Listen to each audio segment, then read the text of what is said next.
This is the next section of the event, physiological quality, which is also essential for seeds analysis laboratories. It's a great opportunity to talk about everything that is included within physiological quality. We have here 3 Uruguayan experts in the topic. First of all, Nicolas Gleason, who has a BA in chemistry and MA in agricultural sciences, as awarded by University of the Republic Uruguay. He is now a teacher and researcher at the agronomy at the School of Agronomy. Thank you. Thank you very much. Today, I would like to talk about dormancy. I will say dormancia and dormición in Spanish, and its interference in seeds analysis. I've been working on this feature since 2010, dormancy. I am now doing my PhD on the same topic. The main aim of this talk is to consider this feature when it comes to conduct seeds analysis. First of all, I will tell you why this is important. According to the ISTA germination test, we aim to estimate the germination power of the seed lot. This shows us the seed lot quality, and this idea also tells us about the implantation capacity. If the lot has solid germination power, then it will have no problems in the field. Within this germination test, we have different possible results. First of all, germinated seeds, where we have normal or abnormal seedlings. And within seeds that are not germinated, we can have fresh seeds, hard seeds, or dead seeds. Here in green, according to the seed analyst standards, are considered seeds that are vigorous regarding germination. And when there are abnormal seedlings, that is a problem. When there are seeds that do not germinate in the test, I've been told that the main concern is that fresh seeds might be classified as dead, but they're actually fresh. So then we need to analyze fresh seeds according to the ISTA rules. The germination test methodology is fully standardized, as you know. Here you can see a table showing the chart with the ISTA recommendations for each case. For instance, the temperature for each species, the substrate, and the count days. The suggested substrate and temperature conditions, according to these ISTA parameters, are the optimal ones for each species. So under these conditions, we should have the largest proportional percentage of germinated seeds if the lot is of good quality. So these elements are essential. A hypothetical case. Let's imagine that in a specific year we have a grass cropped, a 4-H grass. In relative terms, there is 8% of germination. The following year, we have a different lot, same place, same species, but this year the test yields a 60% result. So according to the same most standards, the lot should be rejected if we assume that the seeds are dead, the ones that did not germinate.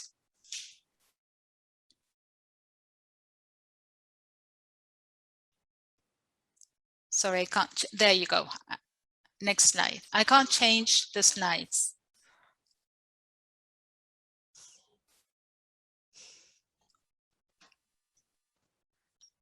Just a second while we solve this problem. Okay, sorry, I'm back.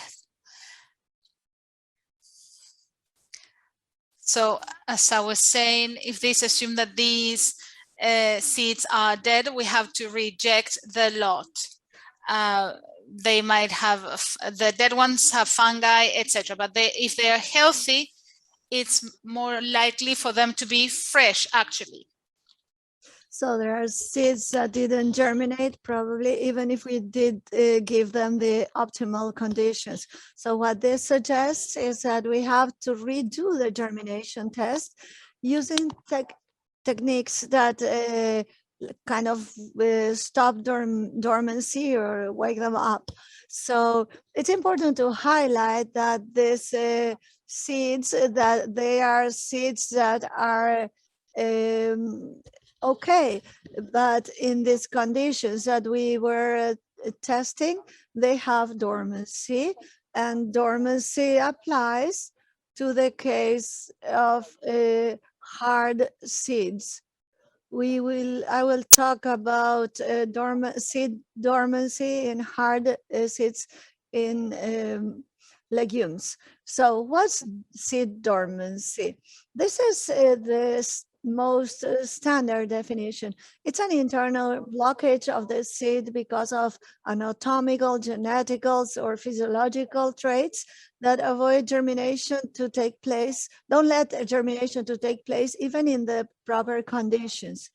So it's a blockage that comes from the seed. The seed decides not to germinate. So how do we see dormancy? My screen was turned off. I'm sorry.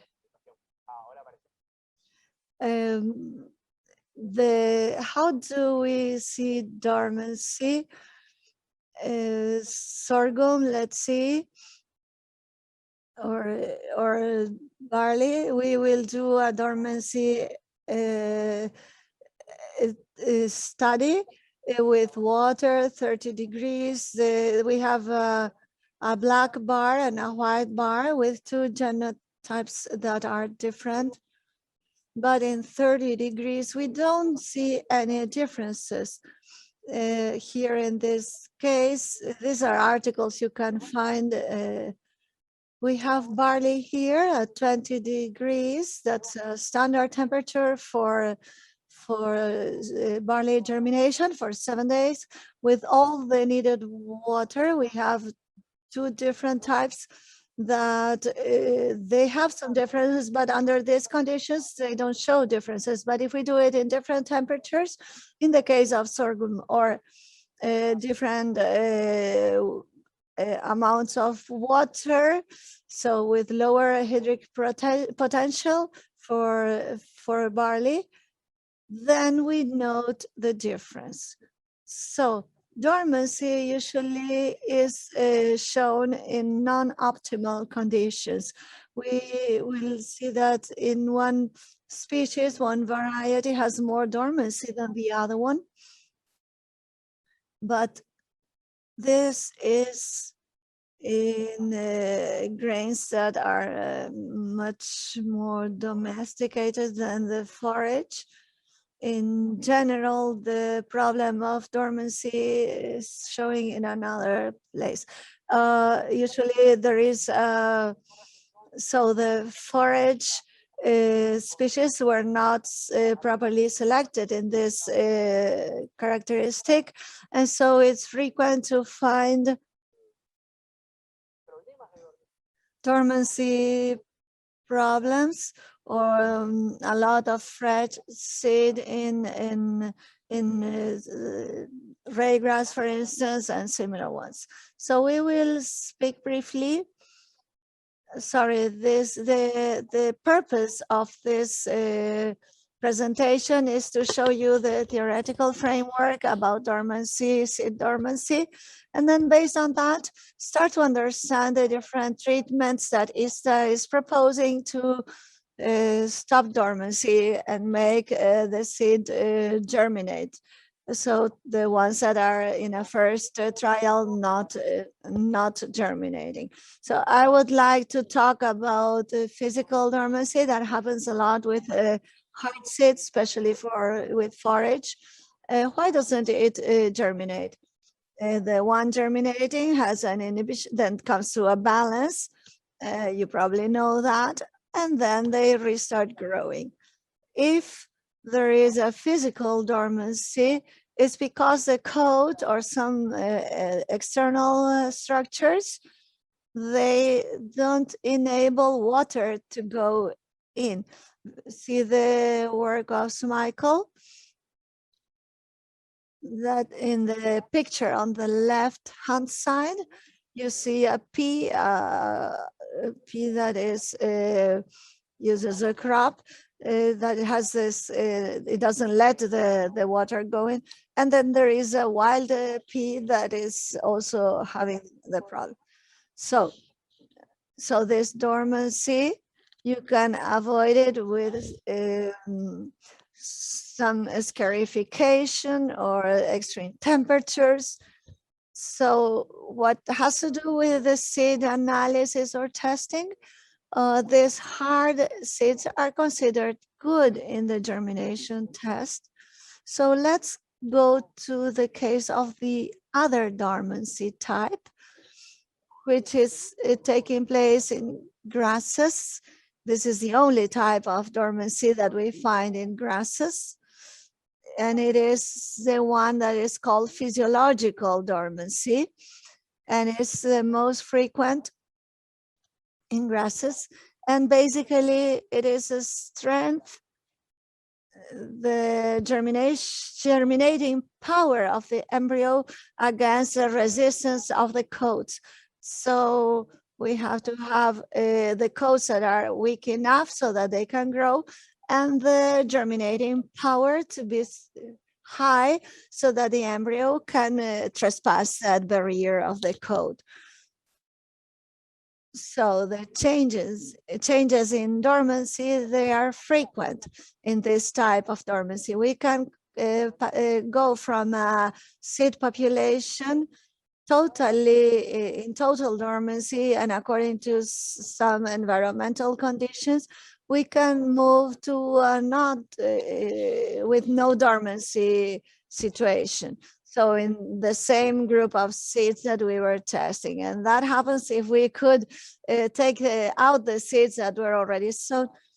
So in the chart you see to the right, you see cycles, dormancy cycles that correspond with the life cycle of the species. If it's for the winter, it loses the dormancy in the summer. It can germinate in autumn. And if it's for the summer, it loses dormancy in the winter and it germinates in spring. It's a behavior that is repeated, and it's very common to find it in wheat. Based on this idea, we should see which factors, environmental factors, are modifying this dormancy level. I have a seed lot with an initial dormancy that is high.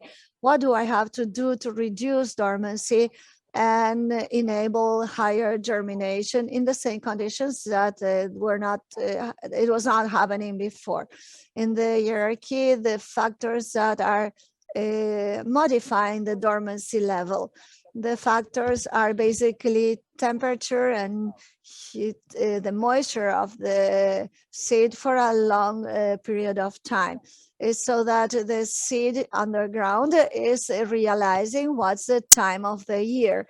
It has to do, so dormancy of each species has to do with the life cycle of the plant. So that is usually not lost even in bigger crops. How do we put these factors in a category? There are two big categories. stratification to have the moisturized seed in temperature conditions that don't let it germinate, but we know that reduce the dormancy. The other one is to just keep the lot in a dry spot, and with time they will lose dormancy. Other things can happen too. Another level that is, so we have the factors that stop dormancy. It's a little weird, but this is the way it's named in the documents. It's like light, different types of alternate temperatures, the nitrate, oxygen in the soil. That is what, in that special spot where the seed is, there are the right conditions so that the seedling can pop up. So there below you can see a scheme of how it works. We have a seed lot that can have low to high dormancy depending on temperature. And in any place they are on this horizontal line, to go down to germination, we need some of these characteristics. It depends on each species. If I am close to high dormancy, I need much of this. I need light, I need nitrate, and then I will, but if I am close to low dormancy, then maybe they germinate without light, or it doesn't need the alternancy in temperatures. So this is very important to trespass this limit, so that it depends on, you can use scarification, or you can put them in dry storage. And all this we have to take into account to make the best decisions to remove dormancy in a seed lot that has a high amount of fresh seeds, especially in forage grasses. Here is where we come to the interesting part. So some tips to reduce the physiological dormancy in the lab. We will focus in grasses cases, forage grasses. In our country seems to be very good in the trading this type of seeds. I was showing some part of the ISA rules, and I didn't show what I am trying to show you now in this column about the recommendations to stop dormancy in seeds. In some of them, you see some in the methods that are recommended. We have to be able, considering what I already said, to identify hierarchies. There are treatments that are like, we have to modify the dormancy level, and there are factors that break dormancy, we could say. So here I made a list of the ones we find in the ISTA regulation. We have pre-chill, that is, we keep it moisturized in a cool environment, but in some cases it might happen that they need it to be warm. Then we have the preheat or pre-storage. It's storage, dry storage. So these are two treatments that they are higher in the hierarchy of factors that are modifying dormancy level. Then there is a series of factors that you have hormones that are having to do with this dormancy, and also alternating temperature, light, or different factors. This is already suggested, this alternancy. And finally, a series of factors that are not in here. I call them factors. These treatments, they try to weaken the coats or the inhibitors of germination. So we have mechanical methods and so on. So now the first category, remember that the pre-chill is to leave them in some position that they are not enabled to germinate.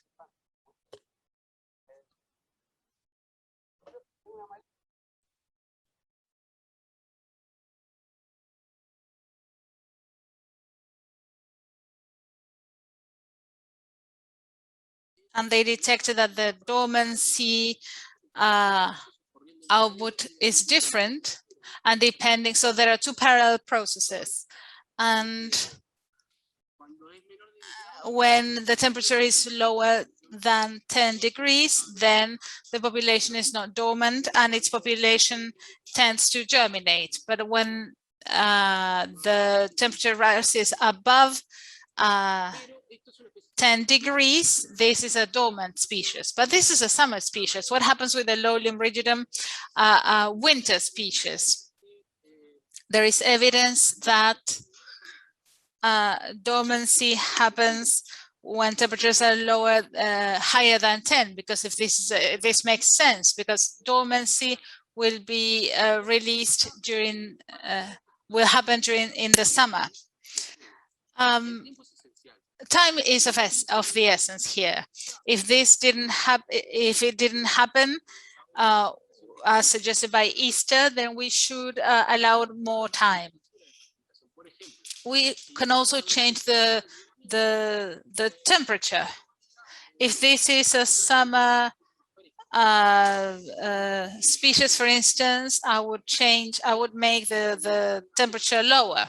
Regarding dry storage, this is the most effective method for season species such as wheat, barley, or ryegrass. So they should be left at a dry environment at a normal temperature. In that way, dormancy is reduced.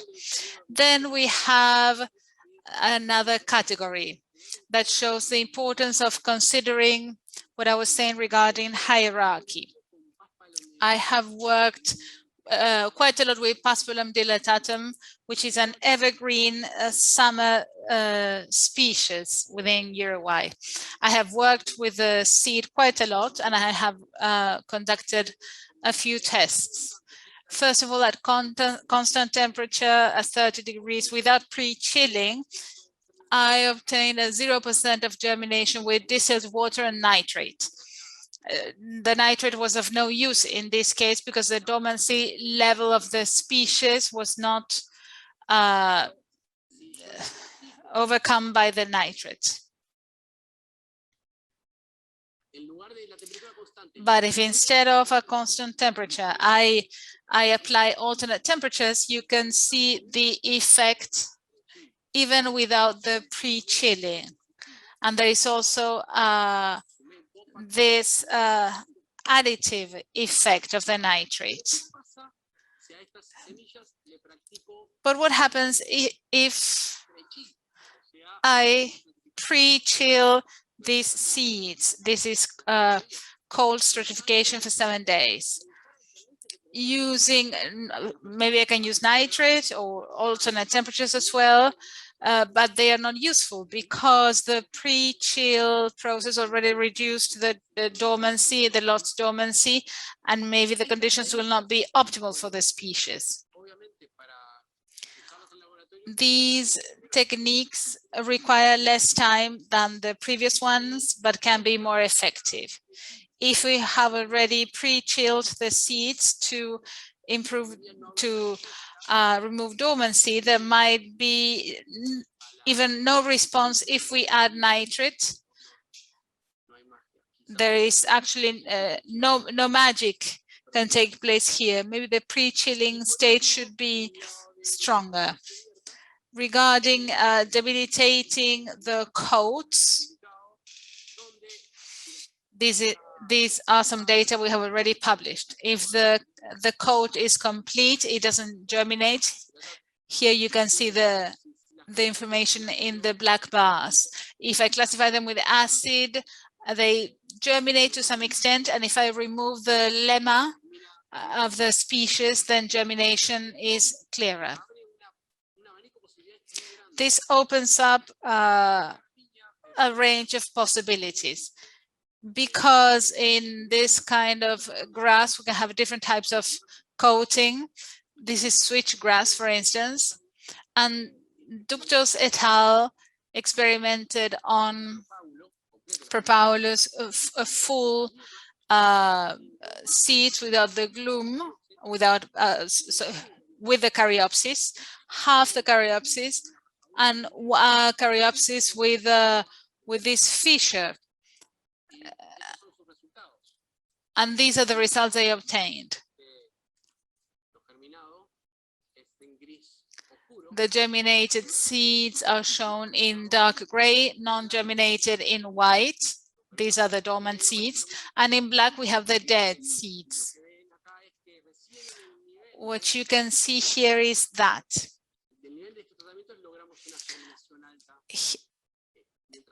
with this high-level treatment, we can have germination levels. So this type of treatment can be very effective, but we need to know the seed really well in order not to harm it. Finally, let us review the variability factors in seed dormancy. First of all, genetic factors, species and variety. The closest species can have similar dormant patterns. However, I suggest we also study the species source on vital cycle, whether they are summer or winter species, etc. Number two, pre-harvest environment factors. This can affect final dormancy levels. Usually ryegrass germinates well, but in 2019 something happened. I was told, not firsthand, but I was told that in a very cold year, ryegrass had higher dormancy levels. Temperature is a very important factor. And this is what happens. The higher the mean temperature through in grain at the grain filling stage, then the lower the dormancy will be because they germinate more effectively. Also, please remember the post-harvesting factors, storage, the history of the seed. If they were stored in dry conditions, the dormancy levels are probably lower. And this is what you can see on this chart. So the post-harvest environment is also important. If the storage was not good, if the lot is high in moisture, the lot will be destroyed. And it will be very difficult to actually help the seeds germinate. Well, this was all for today. The idea was to present the theoretical framework to you. And I wanted to talk about the treatments to stop dormancy in order to take the best decisions regarding fresh seeds, especially grasses seeds. Thank you, Nicolas. This is one of the problems that our analysts have to face when they germinate seeds. And this is mandatory analysis, actually, as included in the standards. We've had different questions, but we need to select a few. Of course, they have your contact information in case they want to talk to you. Karina asks, in the germination analysis, can we use hard and fresh seeds? Elianthus. I think that Elianthus anus, I think it's sunflower, right? Okay, sunflower. I have colleagues working in Argentina that work with this species. Maria Veronica Rodriguez, who is a seed biology professional. she has discovered with these species that they always they always have a water intake, so they're not dormant. But within the florets, there are different microorganisms that might remove some oxygen, and that is important. Well, the embryo can actually survive almost without oxygen, but for other elements, oxygen is necessary. And she published information on this, showing in 2020, showing that okay, this might be relevant and we might use antibiotics to improve germination, but these are just strokes of a picture that is much more complex. The seed, with the seed we have the fruit. I can't remember the names of the structures, sorry about that. But of course there can be water intake and dormancy is not affected. Here, Fernanda Pardo asks, although there are differences in genotypes and dormancy levels, can you please mention the environmental effects of this response? For instance, water stress. Okay, we're talking about the dormancy levels of the production. This is what I tried to express in the final slides. During grain development, the temperature, water stress, light factors might cause seeds with different dormancy levels, even if they have the same genotype.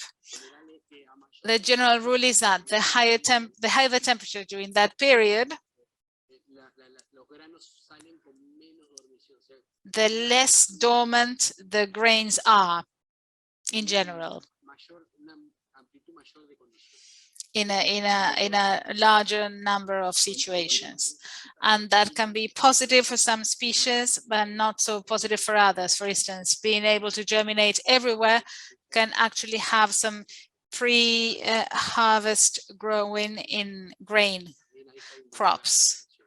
And dormancy is relevant in that case as well. Great, thank you.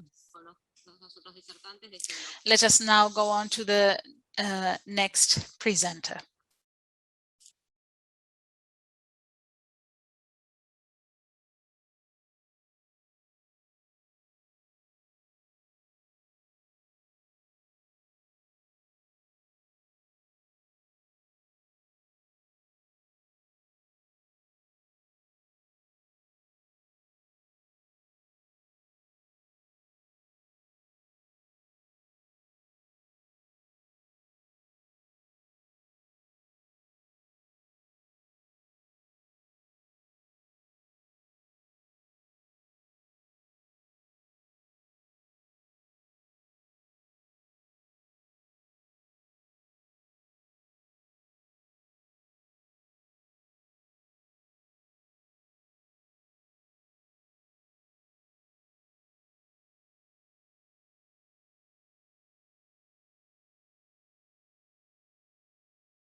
Now we would like to introduce Sylvana Gonzalez, who's an agronomist, graduated from the University of Uruguay. She has a master's degree in seed technology. She works as a researcher within the Agricultural Research Institute, and she's here to talk to us today. Please go ahead, Sylvana. Good afternoon, Vanessa and everyone. Thank you to the National Seed Institute for inviting me to share part of my experience on this topic regarding treating seeds with fungicides. The mic is on. Can you hear me all right?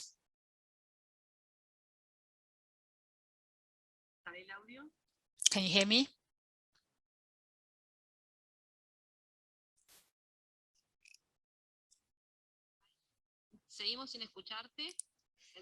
We can't hear you. We can see you're speaking, but we can't hear you. The mic is on, Vanessa. Sorry, we can't hear you. The mic is on. I'm not sure how I can solve the problem.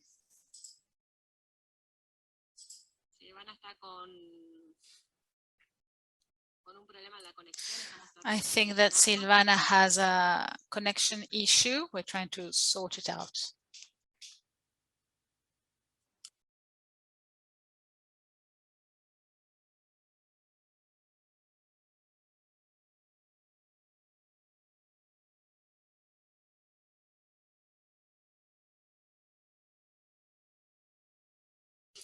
Let's see what the problem is, and let's see if we can help you, Sylvana. Sylvana will be talking about treating different types of treatment to help seeds germinate. Although treatment in outsourced labs is not done frequently, this is a type of process implemented by company labs in order to improve germination and seed potential. So we're still testing. Can you hear me now, Vanessa? Yes, now we can hear you.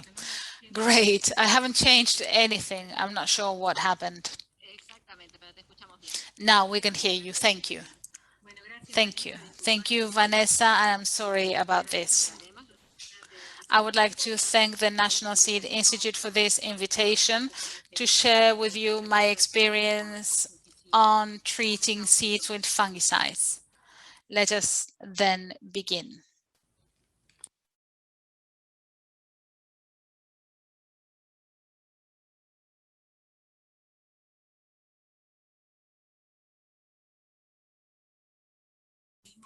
This is a topic that has already been addressed by Teresita Ferraz and the people that have spoken before me. What is a quality seed? Of course, we have already addressed these topics: genetic, physical, physiological quality. It needs to have good weight, it needs to germinate, it needs to be vigorous and belong to the cultivar we'd like to grow. I believe that clearly the health analysis is one of the most neglected ones when we request a seed analysis. So I would like to focus on the importance of this type of analysis, how it can help us interpret other types of analysis, for instance, germination. To understand this topic, we need to go back to school again. We need to understand what a seed is as a means of transport. There in the seed we have the embryo and a potential seedling as well, but it's a survival means for pathogens. This allows seeds also to introduce diseases, and it allows diseases to disseminate throughout long distances. Of course, the seed seeds are wonderful, but they're also a host to pathogens. Which microorganisms are propagated? Bacteria, virus, etc., and especially fungi. And that's what we will be addressing in the slides. People ask us, how does a seed get infected? How do these fungi colonize the seeds and cause this type of problems that we can detect in our labs? For example, Fusarium graminarium. And this is a problem under lab conditions to many species. This is one of the most commonly found fungi. The blooming stage begins when the conditions are really favorable, temperature, moisture, and the seed is infected and it actually enters the embryo and stays dormant. And after that, it develops the seed in its development as well. When this happens, have a look at the crops. We have a mass of spores which are salmon in color. So it didn't even actually, the seed is not even formed. Here we have the different spikelets, the change in coloring and how the fungi can contaminate the rest of the spikes. When there is a later stage within the seed filling process. Okay, the embryo is filled and now it enters the seed from the outer layers. And here we can see what happens. This type of grain is not an early infection. We can remove them with through different methods. Actually, what we see is these theoretically healthy seeds, but they're not healthy. And here on the outer coats, we can see, we will be able to detect this in the lab. So how the seed's appearance is very important when it comes to germinating the seed, because it can tell us a lot about the future of the crop. How can we do this simply? How do fungi propagate it?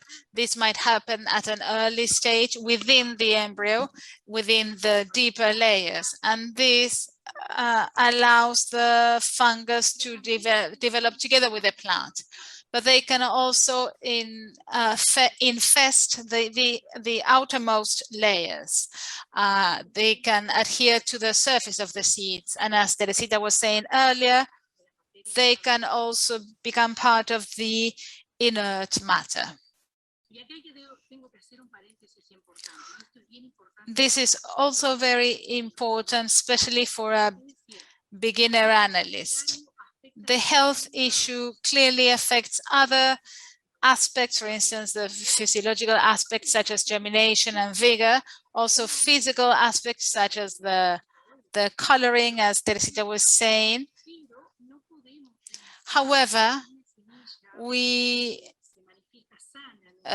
if there is a healthy seed or if there's a seed that appears to be healthy, we're going to assume it's healthy. And this has to do with the health seed analysis. My point is that there are many fungi that do not affect germination or vigor, but that later on become a huge problem to crops. I chose one of them.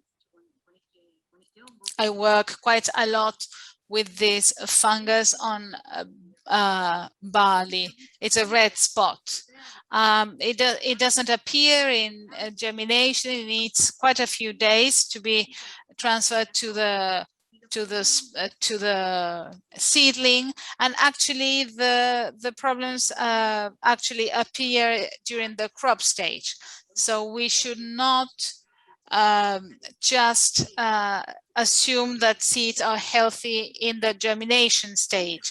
We need to conduct specific analysis. If we wanted to know which fungi appear in the sample, if they are pathogenic fungi, if there is secondary infection as well, which is problematic for yields, we need to conduct specific tests. And some analysts do this for the first time, this seed pathology analysis. I think the most common ones are the germination analysis. Well, I'd like to show you talk to you about one of the first methods as proposed by ISTA. The samples are taken, 400 seeds are taken from the pure seeds. Then this is why we call them blotter field. We use 3 layers of paper with distilled water, and then we incubate the seeds. They are spread around. They're incubated at a specific temperature and light as determined by the ISTA rules, so that the fungi can grow, and we conduct a general analysis where we can see what the sample includes, or this can be a specific analysis where we can try and detect specific fungi for this species. So then After a 7 or period 10 days, of incubation, we go to the magnifier and we will see the structures. Here you can see is barley, and then we quantify the number of seeds with the different microorganisms, and then we see the percentage of seeds that have the different pathogens. And this is informed through the how it was done through incubation and so on. But to make it more complex, not all the fungi are showing in the incubation period. This is one of there are several diagnosis methods that we use in the labs. So there is another category of fungi that is not showing in this germination. Means we don't see their structures with a magnifier or a microscope. We have to go to more precise diagnosis, like molecular diagnosis. So that's for you to know how complex this can be. So as a literature you can consult, I would like to show something you already know, but is useful for someone who is starting. This is a book that has the international rules available on the website, on the ISA website. And also I would like to mention that in that chapter, the methods are validated and then they are available for analysts to use them, and that you can find also at the ISA website. Well, and regarding practical things, I would like to show typical things that happen in the labs. How many times we have a seed sample we put to germinate, and this is the first thing we see in the middle of the germination. Seeds that do not germinate, that are greenish or grayish, and we don't know what it is. What do? We go to see the literature and see what kind of fungi is affecting the germination, and we find the storage fungus that are like Aspergillus, Penicillium, that it also depends on the harvest method, but it's also very important to take into account the storage fungi, that they give us the information we need. They tell us that it was the lot was not properly preserved, and probably the seed lot was not properly stored. And there are, so we can see how many times it happens and how often. Sometimes there is a lot of rain and we cannot harvest. So maybe that's why there are fungi. And the key for this is to have a good humidity or moisture to preserve the seeds. Why do I say this? Because there will always be someone that says you should have apply a seed treatment to improve germination in those lots.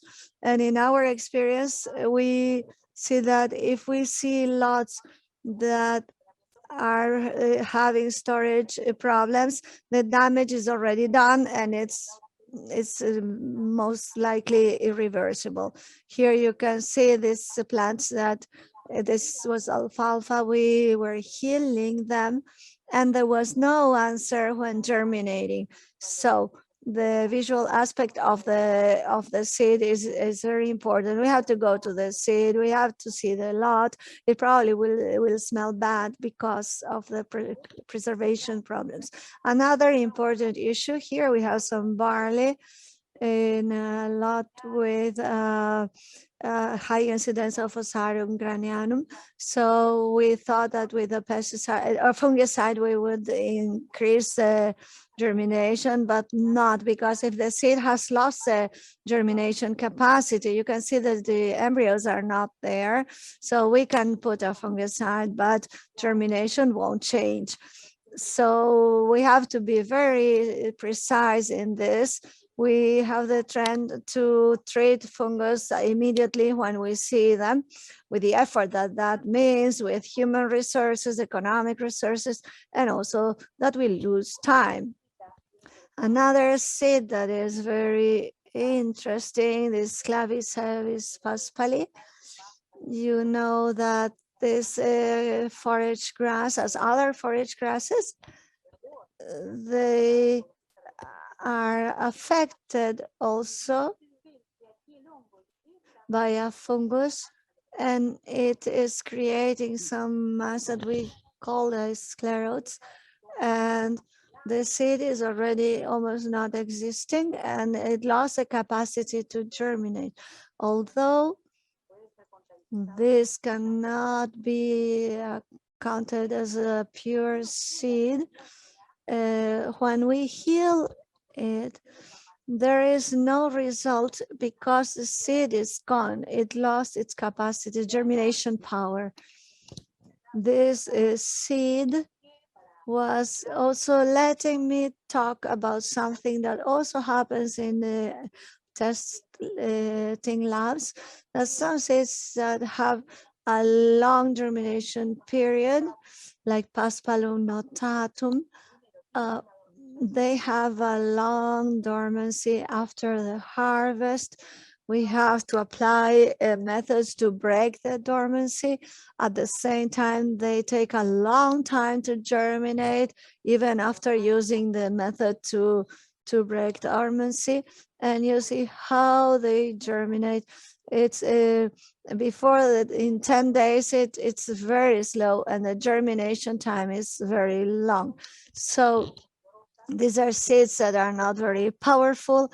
They are slow in germination, and they don't have the capacity to compete with the fungi that they bring from the field. And the fungi are faster than their germination power. And it takes them 14 to 21 days to germinate. And this is a problem for us. This is so we take samples that don't get the treatment, and then a sample with the fungicide treatment. And then for small seeds, it's very difficult to change the substrate for germination, like for sand or some mineral media. And that's difficult because there are very tiny seeds. Another one I brought that we will always see is Fusarium. Fusarium is showing in grasses, in Fastuca, in raygrass, in wheat, in barley, and it's really a huge competitor in germination. Here you see the seeds. The fungus came early in the blooming process, and the seed has lost the germination capacity, and it doesn't only increase the number of dead seeds, but also of abnormal plants. You see here, when the infection is a primary, you have to heal them, and the fungus is growing from the seed, and then it contaminates the rest of the seeds around, and we cannot know when it's a primary infection or a secondary infection. The visual inspection, this is the harvest from 2015, 2017.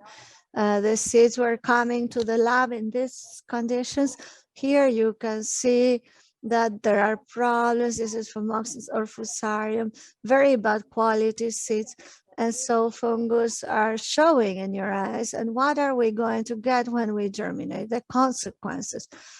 This is, here we identify Fusarium, and here we see the seed germinating, infecting the seedlings and reducing the germination percentage and increasing the amount of abnormal seedlings. Then we have the Cercospora kikuchi.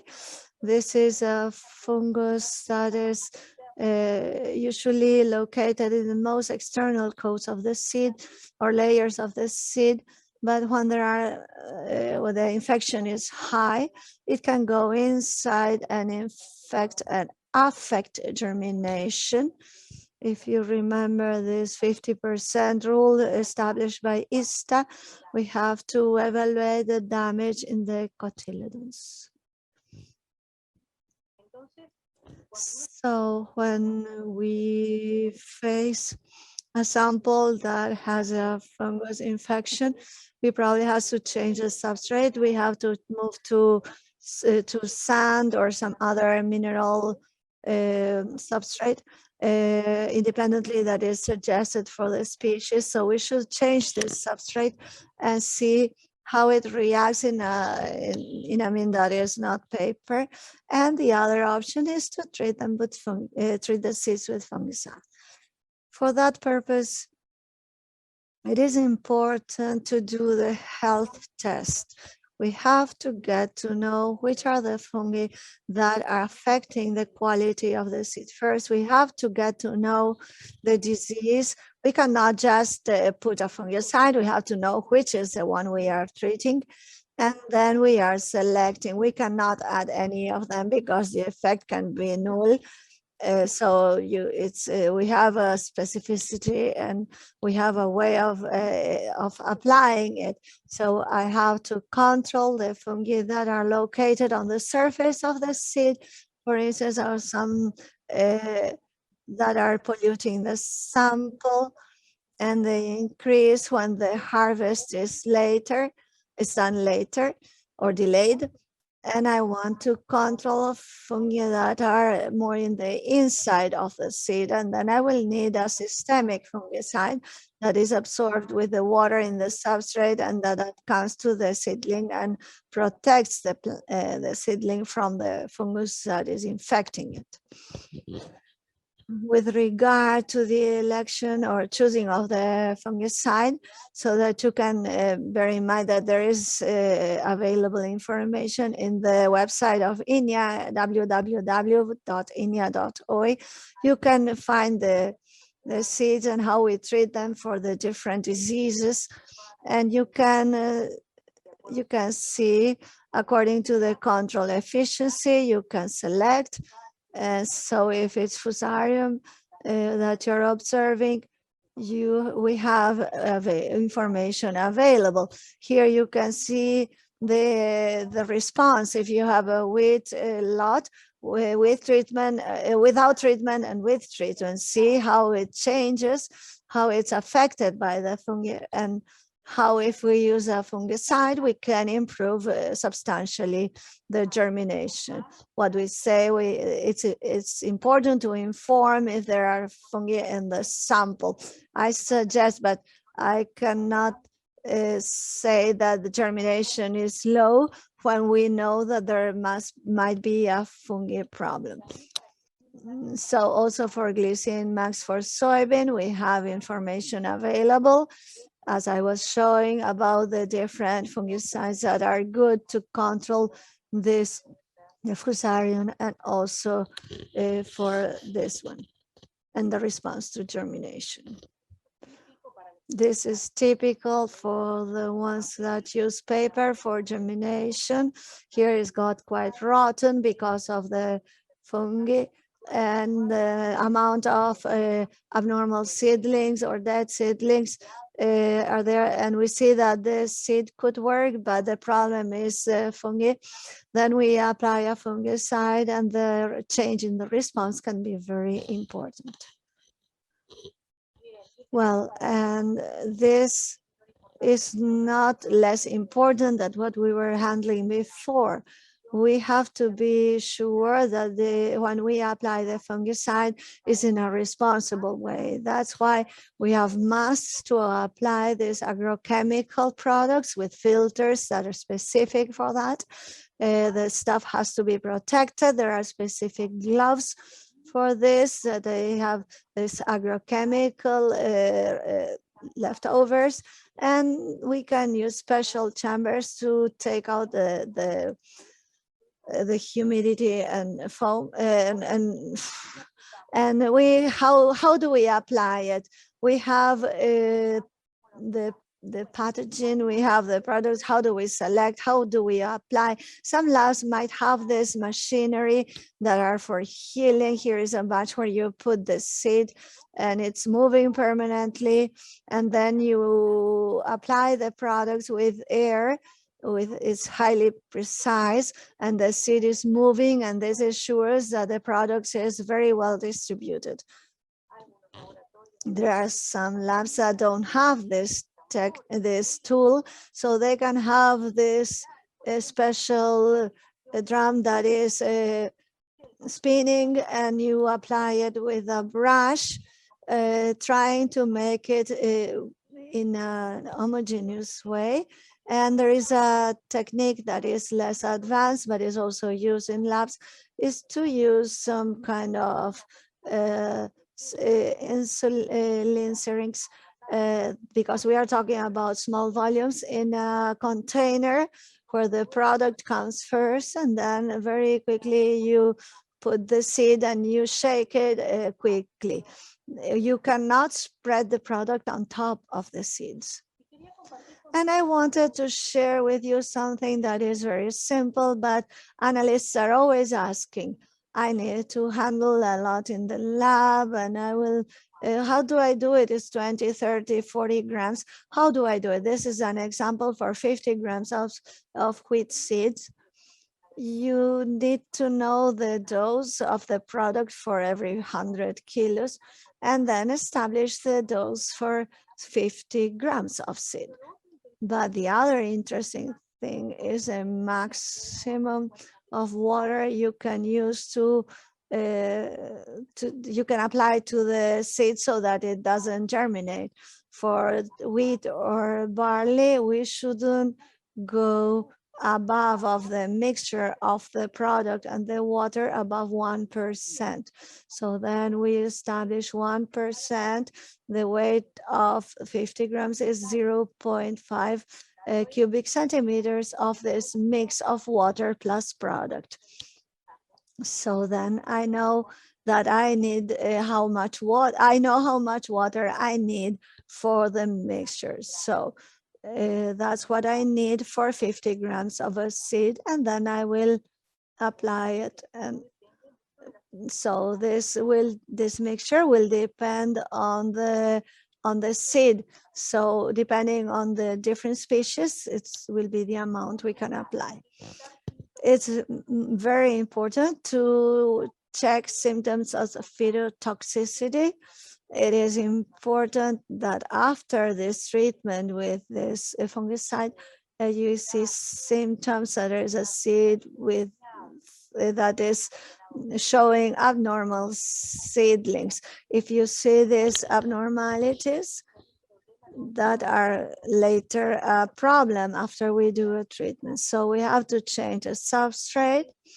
Sometimes it happens because the product concentration is very high in the paper, and so usually the products are spread if we use a substrate like sand. So we can modify the substrate, we can reduce the amount of water that I added to the mixture to apply the fungicide, and I must have a reference sample of the seed without the treatment as a witness sample. So when this happens, and you must recognize this, it's usually happening with soybean seeds when there are some damages with insects, with different factors. Everything that involves the deteriorations of the coats of the seeds that will affect after the seed, that will be showing toxicity issues. So here you have the tools we can use to fix that. Finally, the results report. It's very important.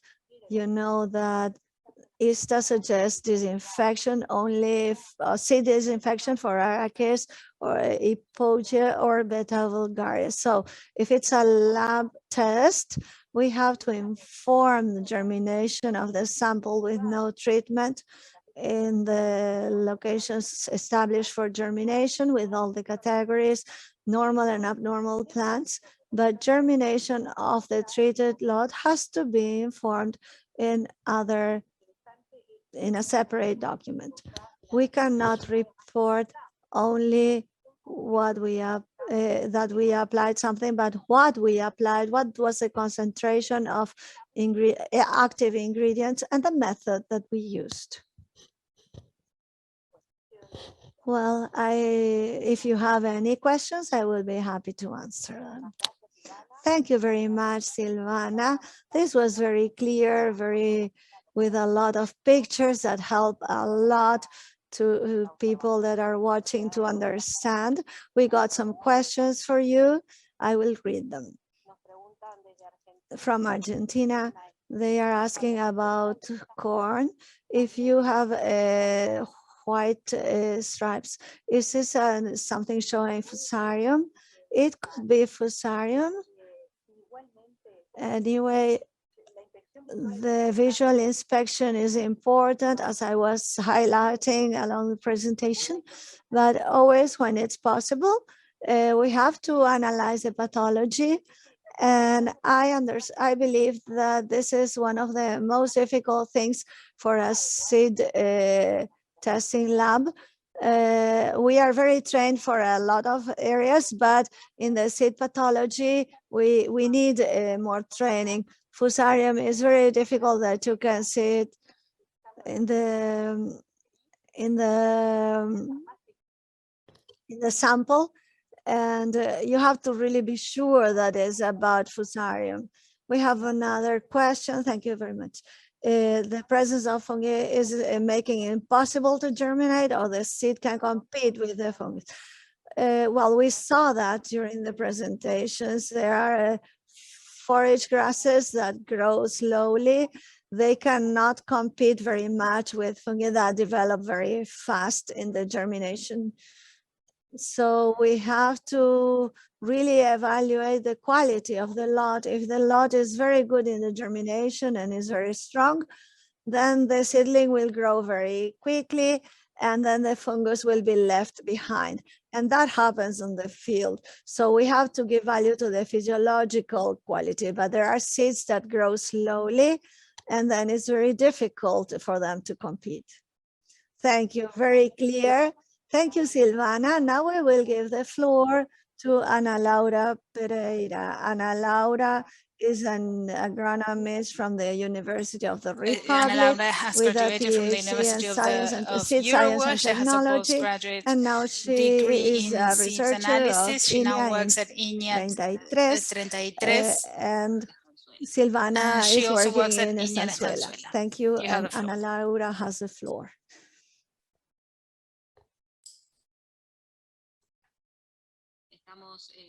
Ana Laura también tenemos conexión, al igual que con Sylvana. With Ana Laura, we're just making sure that every technical detail is in place. Ana Laura, can you please turn on your camera? Now we can see you.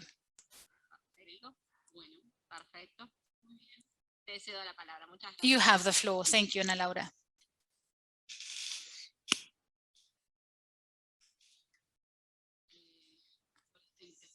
Thank you for inviting me. Today, I will be talking about seed vigor analysis.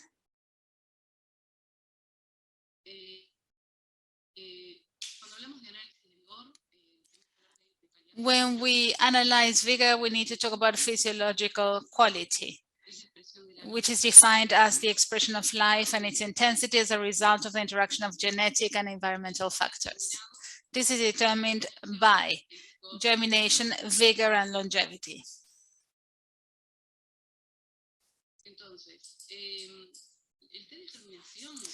The germination test is the one frequently used in all the labs to measure physiological quality at the first stage. And this, in field conditions, it estimates ideal sowing conditions. But field conditions do not remain stable and are not the same as the ones of the lab. So as an alternative to this germination test, we can implement the vigor test. What is the seed vigor? The properties that determine the potential for rapid uniform emergence and for developing normal seedlings over a range of environmental conditions. In this example, we can see two soy plants from different lots, a low vigor lot and a high vigor lot. They are similar germinations that have different vigor levels, and this can be seen in the seedling size. Let us now try to understand vigor and how seed vigor is created. This chart explains what happens after blooming as time goes by and the seed is formed. There is germination with an increase in germination percentage, and vigor increases as well, and the weight increases as well. At one point, the three variables peak: germination, vigor, and seed weight. This is what we call the physiological maturity point, which has a specific moisture level for each species. This is rice, for instance. It reaches this point with a 30–32% moisture level. At this point, the seed can germinate and can be harvested. The thing is that the moisture level is too high for mechanical harvesting. So ideally, the seeds should be harvested. This is the highest quality seed. However, from that time onwards, these variables decrease in quality. What happens then with the potential alterations sequences after this physiological maturity point? Well, there is slow deterioration over time, and this is why it's so important to harvest the seeds as soon as possible after reaching physiological maturity. Because after this, membranes degenerate, biosynthesis and respiration decrease, germination slows down, seeds lose the conservation potential, the growth rate decreases as well, there is less uniformity, they are more sensitive to adversities, seedlings do not grow so much, there are abnormal seedlings as well, and the germination power is lost. This is what happens to any seed, any live expression as well, seed. With time, this deteriorates. This is a very well-known graph where we can see what happens over time with the increase in seed deterioration. After 100% germination level, germination decreases and vigor decreases as well. But vigor falls more dramatically than germination. Therefore, there are seeds with similar germination levels, but that can have different vigor levels. There might be seed lots with similar germination levels, but the vigor is very different. So vigor tests aim to evaluate or detect differences in the physiological quality of lots with similar germination within the same variety. This is recommended regarding germination It is recommended to evaluate vigor in lots with germination that is within trading patterns, because we know the seed quality decreases. And this test allows us to confidently distinguish between low and high quality. And we can also classify lots according to different vigor levels to provide the behavior regarding seedlings resistant to transport and lot rankings. There are several tests, vigor tests. These are the most commonly used tests. They are based on the behavior of seedlings. Some of them, for instance, emergence speed, weight, size. Others subject the seed to stress conditions, for instance, accelerated aging, cold test and control deterioration. And there are other biochemical analyses, for instance, streptosolium and electrical conductivity. And there's a further test, emergence in the field, that can be implemented to test vigor. I would like to talk to you about the tests based on seedling performance. First test count, germination speed, classification of seedling vigor, and seedling classification. Speed of germination. It aims to determine the vigor relative to the lot, evaluating germination speed within the sample in laboratory control conditions. These tests can be used in the same way as germination tests. They can be actually performed jointly. These tests need to have a stable temperature, and evaluation, the seedlings are evaluated daily and at the same time, because variations are really sensitive. If we consider that the seedlings, so this is why you need to do things at the same time every day, because if you don't, the variation can be greater. The seedlings are taken from the substrate, and you need to determine at which size you will do this. For instance, if they have grown 1 centimeter, we can establish that they are normal seedlings. We can see all the normal seed structures. And with that size, depending on the species, we can decide at which point we will remove the plants from the substrate. There will always be smaller or larger seedlings, of course. And this is done until the very end of the counting process. This is a first germination test count. It can be implemented as a vigor test because it shows us the germination speed in the first count and in the first days. Further one is the germination speed index. This is an easy to implement test where seedlings are removed when they reach a specific predetermined size.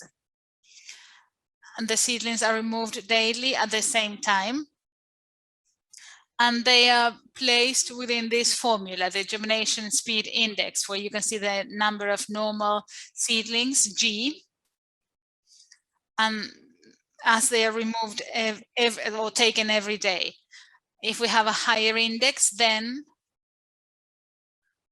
if there is higher, then if there is higher vigor, the lot will be more vigorous in general.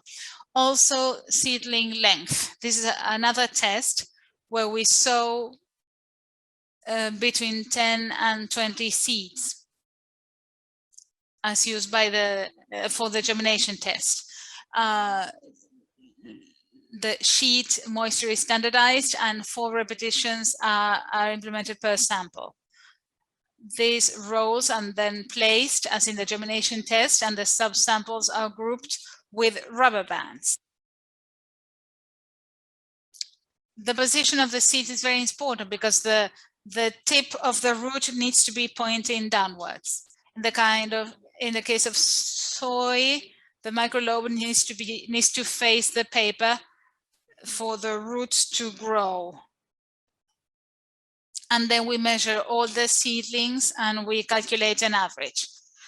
5 or 7 days after the germination chamber has the necessary temperature for the species in question, we measure the seedlings. The temperature in this test should not vary or can vary up to 1 Celsius degree. What do we measure? For grasses, the total seedling length, and for legumes, we measure the tip of the root until up to the cotyledon's insertion. Another test that can be used, seedling weight, that determines the relative weight of the seed lot by evaluating the average weight of normal seedlings. Heavier seedlings are supposed to be more vigorous. This can be done together with the length test.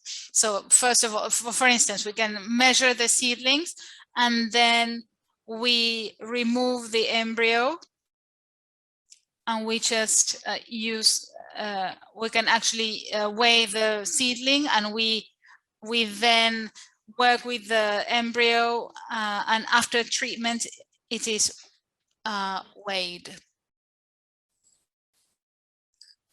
Then we also have the stress tests, among them accelerated aging and cold test. They are the most commonly used tests.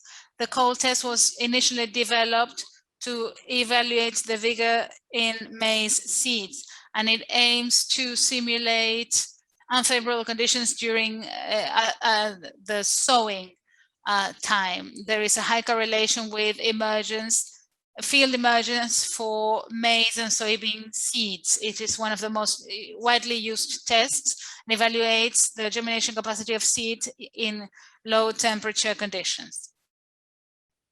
This test was developed in the 40s and has been modified, and it can be used with some variations.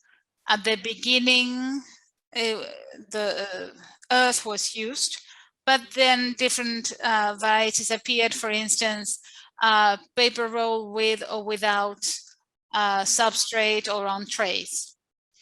I would like to tell you about the most practical version, which is paper roll methodology without substrate, which can be easily standardized. We prepare the rolls, as in the germination analysis. They are placed within nylon plastic bags, and they are taken to the germination chamber at 10 degrees for 7 days. Then they are taken to they are moistened, they are taken to the germinator at the specific temperature for 5 days, and then the normal plant seedlings are counted. A second stress test is accelerated aging. It is highly correlated. It has a high correlation level and evaluates the seed behavior when they are subjected to high relative humidity and temperature levels. Usually there is a 100% humidity level and high temperatures as well for a few days. It also enables us to evaluate emergence potential in the field to select lots for sowing. Deterioration rates increase because of this exposure to adverse levels of temperature and relative humidity levels. To do this, we use the Gerbox method. It's the only standardized vigor test for soybean. It is essential to have the accelerated aging chamber because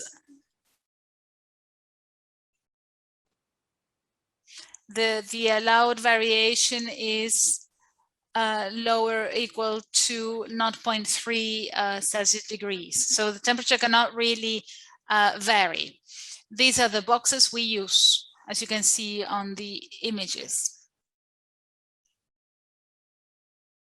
Here we place the seeds on top of this wire fabric. 40-45 grams of seed in the case of soy, or a single layer of seeds. And underneath 40 milliliters of water, then the lid is placed, and this is taken to the accelerated aging chamber with a recommended high temperature for the species. After this period at the chamber, we conduct the usual germination test with the specific rules for each species, and we apply the corresponding number of days, and we evaluate germination. Another frequently used test to analyze vigor or viability is the tetrazolium test, which is based on dyeing live tissue with tetrazolium salt. Advantages: it is quick to obtain results, and it allows us to classify vigor into different levels. It allows us to know the type of harm, and disadvantages. We need highly trained analysts because it's a difficult test to conduct. It requires quite a lot of practice and ability, and it is relatively subjective. So this enables us to classify 3 levels of vigor: high vigor, average vigor, and low vigor. And here you can see there is a picture of soybean seeds. Here the ones on top, they are of high vigor and they are viable.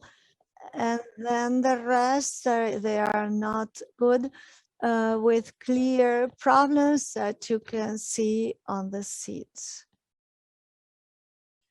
These are pictures of rice with seeds that are viable and not viable, and we can identify the different levels of vigor, the type of damage, if it's dried, old, or with fungi. And here you can see some results of vigor tests. It's very important to carry out several vigor tests so that we can see. Here on this chart, you can see 3 different varieties of rice that were stored for 18 months and for 6 months. And we see the percentage of germination, the first count, the total length of the plant, the total length of the root, the dry weight of the plant, the germination index, and the accelerated emergency. Well, you can see that they were not different when you look into each cultivar, because the cultivar itself has its own vigor that can be different in another cultivar. So the vigor tests, they work for a same cultivars. So we compare only the same cultivar with itself. And we have similar reactions in each of them, but we could identify in some cases for some tests differences in vigor. So for instance, for taquari, that's the first one on the list, we have differences in the first germination counting, in the root length, and in the index of the germination speed. So for the other variety, for El Paso, we saw a difference in the length of the root and the germination speed. And finally, for the Olimar cultivar, we could notice differences in the germination speed and the accelerated aging. So not all tests are showing differences for each cultivar. Here we can see that some tests like the, for instance, germination index was showing for all of them, but some were showing only about the length of the root. And it has to do probably with the storage potential of the lot that is very correlated with accelerated aging, and the potential storage potential of that has higher germination after accelerated germination, 77.6% here. It has more potential, storage potential than the other one that has been stored for longer time. But when we go to the field emergency, then we see that there were no differences. So this means that when they were sown, this was done in ideal field conditions and no differences were detected. So here you have another example about rice. This is a species that we use mostly, where we see germination, first count, the cold test, and the germination speed index. Here you can see that the variety marine, we have 3 lots of each of the varieties.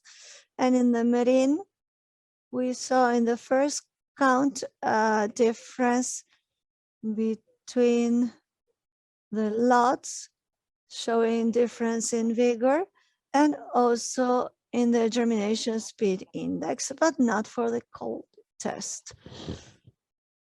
When we go down to El Paso, we have differences in the cold test. We see vigor differences, but not on the other ones. What does this mean? As final considerations, that a single vigor test is not able to characterize all the possible interactions among seeds and the environmental conditions that were predominant before, during, and after harvest. So it's the advice is to carry out several vigor tests, and it's difficult to identify average vigor levels. It's easier to identify high vigor or low vigor than to identify average. And we recommend to use at least 3 vigor tests and make decisions based on the interpretation of vigor, joint interpretation of 2 or 3 tests, which principles are closely related to the objective that is pursued. So that the seed, we have to see that seed, if seed is able to tolerate stress, like so we choose in related to that. This was all I wanted to show you. I thank you for your attention, and we are open to answer questions. Thank you very much, Sylvana. Your presentation was very clear. It shows your expertise in this topic, and it generates a lot of questions or opens another field for farmers about knowing about dormancy and how to treat it. It can lead them to solve some issues on the field, and also for analysts that can help us to determine the tests, to carry out better the tests that we are doing. We have questions. Why vigor expresses better the behavior in field is not used as a routine analysis? First, it's not part of the trading rules. The ones that are used are the compulsory ones required for trading seeds. So this is not established within the regulations. So it's not a compulsory test. It could be used. I think there is a lack of knowledge on how useful these tests are, where it's necessary to know better about tests and more uniformity in when you carry them out, but they should be used more often because it lets the farmer, when making decisions, it gives important information having effects on sowing or establish the areas where we want to do it. So it's important to spread this information and the results of the vigor tests. Thank you, very clear.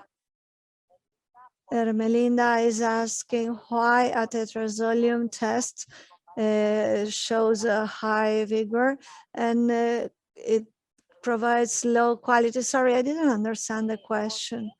Why, if a tetrazolium test provides a high vigor, it could be that if we compare with germination, it provides low quality in stored seeds. Low quality in the stored seeds if it's high germination. I don't know if I really understood the question. Maybe it's high germination, but the vigor was decreasing faster. So the vigor of one lot is decreasing in comparison to another lot. And that's why the potential, the storage potential is reduced. I don't know if that was the question. So this person has your contact data in case she wants to ask you further questions. So thank you very much, all of you.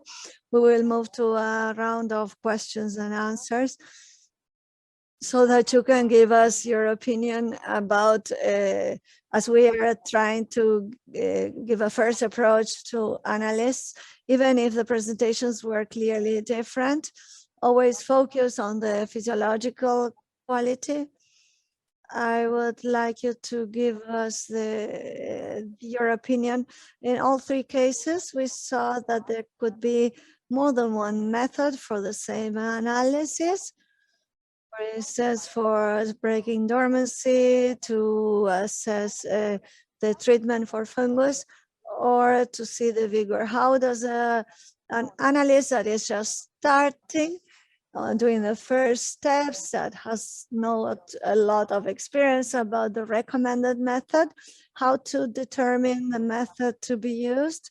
We will start with Nicolas. We will ask him for his opinion about this to help some lab or analysts. If there is, I will focus on the case of a lot of fresh seed. So in this situation, I would recommend what I was telling you. If we know the species, that's fantastic. If we don't know it, then the keys we need to know is there is a theoretical framework of how dormancy is working. And if we know it, possibly we can come as close as possible to the treatment to make it germinate, so that it could show that it's a good lot when running the germination tests. So, and I insist on what I was saying, we have to do it with similar species. We can believe that they will behave the same way or in a similar way regarding dormancy. What can we do to reduce dormancy? And the species life cycle can also give us information. And then within each species, there might be variations depending on pre-harvest and post-harvest conditions. But if we don't know the species, we should do what we would do to a similar species or with a similar life cycle, yearly or winter or summer cycle that can help us with some clues, because dormancy has a lot to do with the life history of a species. Now we offer the floor to Sylvana. Yes. it's a big issue, this dormancy. When we were analysts and we were always we were always beginners, so we would contact the one having more experience in the area that has seen many lots and ask, what method do you use with the problems of forage grasses? And it depends a lot, as Nicolas was saying, and depending on the conditions of each year, a very humid year or very dry year. So I remember one of the questions was, okay, cold, and some people with more experience, they would say use nitrate because that adds to have a synergic effect. So I think the first research that we try to use is the experience of other colleagues that have been for longer time, and then use all the information that we can get from ISTA, so all the validated methods, and always inside the regulations. And even if there is no order of no priority order, it doesn't mean that the first, which is the first method, we should combine the methods and make our own experiences. We always evaluate that. In the case of Ramos, as I was pointing out earlier, that's a difficult one. And some years ago, we were evaluating the combination with gabardinic acid, and even if it was not as not one of the, it was not in the rules for that treatment, we were able not to give a cold to the lots. It was not improving germination, but it was reducing the time to break dormancy. So sometimes it's not the final result, but the combination of methods and how useful they are, and to create your own experience. That was very clear. Ana Laura, we give you the floor. I would talk about the Vigor methods, how to choose them. In general, they ask for a special method when they come from the lab, but we have to know what's the objective or the purpose to do this Vigor determination. If we want to determine it because we want to store and know which is good for storage and which is not, so then we will choose the method. If we need the Vigor to see if we will do an early sowing that can resist cold weather, so we can run the cold testing and see how the seedlings are resisting to see if it can happen quickly. And this would be depending on what you are looking for when you run the test. And we select also according to the capacities of the lab or the analysts to carry out the different tests. That's important to see how we are trained to do things, or what we can do based on the training we got, and also the tools that we need for running them. That's great. Thank you very much. I think that same as with the former block, it's very clear the importance of the communications among analysts and the communications with the one with more expertise, or someone from the same lab, or for instance, Ana Laura, they ask for service, you give advice as you are the responsible one for the lab. So we are really meeting the goals of this event, that is double clicking to quality. We have been reaching very interesting things. We invite you for a brief break to come back with genetic quality at 2 p.m.